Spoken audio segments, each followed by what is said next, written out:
Huraina mai ko te tohu hou. Te tohu o Ōtākou Whakaihu Waka. A very proud moment, a long time coming you might say.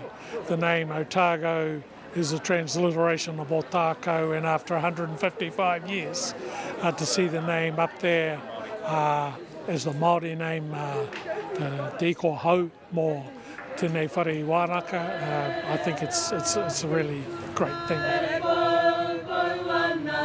No te ata tonu nei, ara mai rā te tua kiritaka. Waihoki, kua hua mai ai he tohu hou, he ingoa hou anō hoki mo te whare wānanga.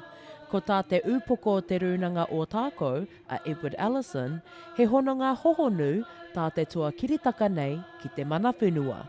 It means about a place or being a thing of first, and really the channel there at Otago is where people, when they arrived here, that would have been how they came in.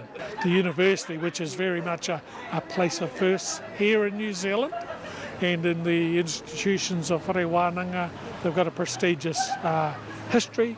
Ko tā te pou kōkō Māori, a Jacinta Ruru, kua tūhono te taura here I wainga I te whare wānanga me te mana whenua, me tōna manako, ka noho mātāmua ko te tiriti o Waitangi.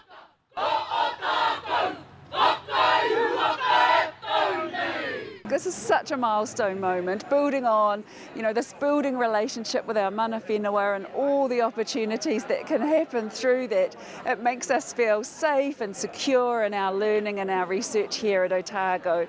It's an incredible, momentous occasion for us today. E hara ko ngā māngai whare wānanga me te mana whenua anake e whakamane ana I te tohu me te ingoa hou. E kapo ana I te titiro o ngā tauira Māori hoki.